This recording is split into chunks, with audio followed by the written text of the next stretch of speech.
Yet another what's new at the ballpark. It's always the first rites of spring. It tells everybody that the season's about to begin. How many is this for you now, Mike?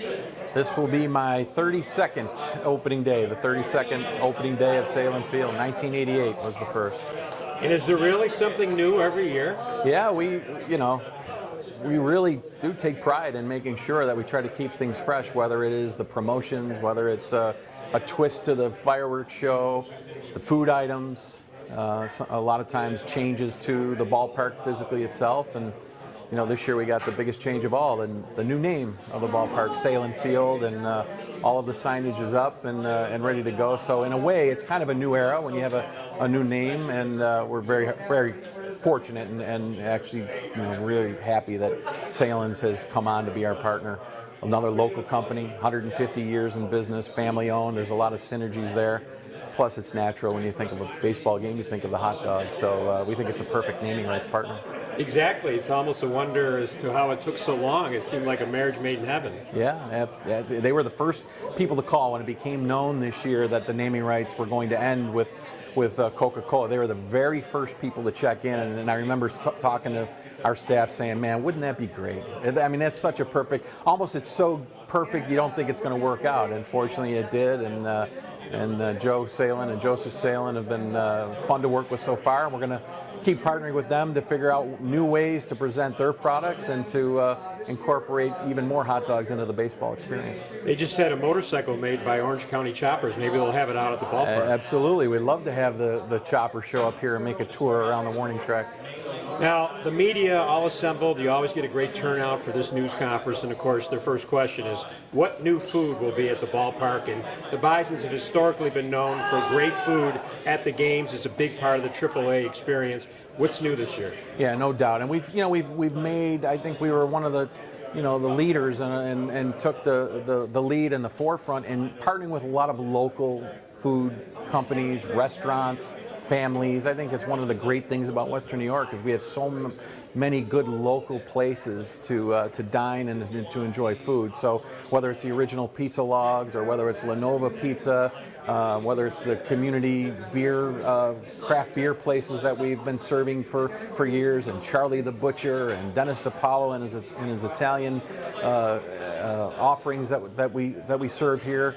Rue's Pierogies is another group we've worked with. We've added more options that I know fans are going to enjoy. So, yeah, we always look at it as an opportunity that when you come to the ballpark on opening day, we want you to come early. We want you to come early the first time you're here and walk around and see what's the new things that we're going to offer. Probably the biggest change food-wise for us will be here at the restaurant, Consumers Pub at the Park. We're going to go to a giant buffet, and we have it displayed today, and that'll be available every game now. There's going to be, I think, fun tie-ins to the promotion.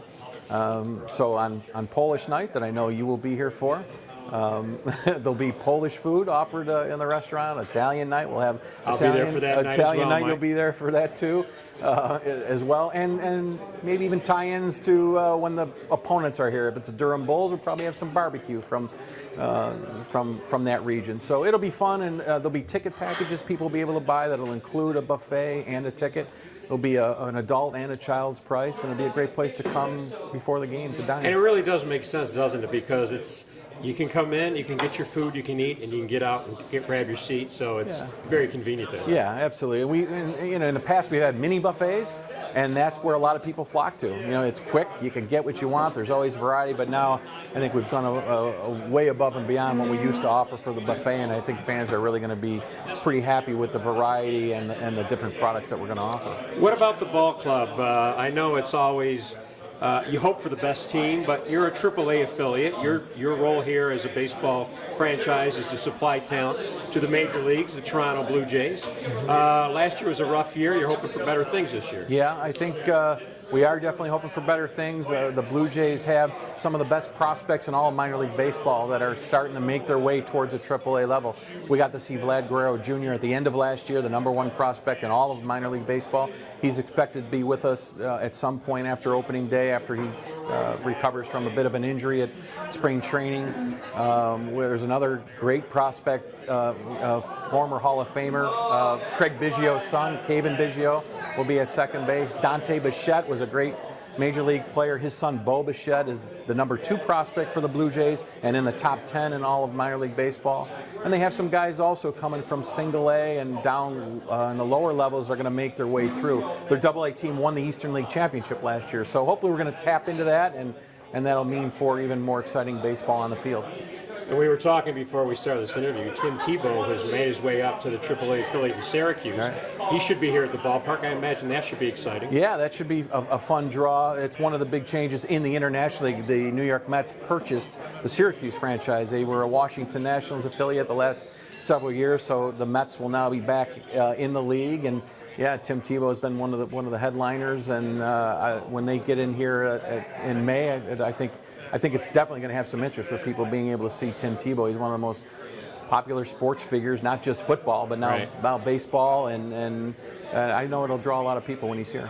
And finally, congratulations. You have been promoted to president of Bison Baseball. You've literally done almost every position, on your way up the ladder from a promotional standpoint, a general manager, now you're president. How will that change your duties though? I get a closer parking spot, #1, so I don't have to walk as far from my vehicle. But we own 2 other teams. Rich has owned a AA team in the Texas League called the Northwest Arkansas Naturals. We're the AA affiliate of the Kansas City Royals there. And we own the New York Penn League short season team in Morgantown, West Virginia, the West Virginia Black Bears. And we're affiliated with the Pittsburgh Pirates. So definitely we'll have more to do day to day with those teams and in their league businesses as well. And be able to get there and visit with those other 2 organizations and hopefully keep they're great operations now and hopefully keep them going. Let's talk about your team. Who helps you with your daily duties and the plan out here for Bison Baseball? Yeah, there's a lot of people that come together, whether it's Bison Associates or our friends at Rich Products that support us. But Anthony Sprague is our assistant general manager who does most of day-to-day along with me. Brad Bisbing, who everybody knows, is our director of marketing and PR. Rob Fries, the head of our food service team that accounts for the suites and the restaurant and the concessions. And there's some great operations people here too. This ballpark is 32 years old, but most people, by looking at it, you wouldn't know that it's that old because they've done a great job in keeping it updated and keeping it clean and keeping it safe so that families want to come here and enjoy sports, not just sports, but what minor league baseball also is family entertainment. And when you combine those 2 on a great summer night, beautiful weather, it makes for a fantastic day or night.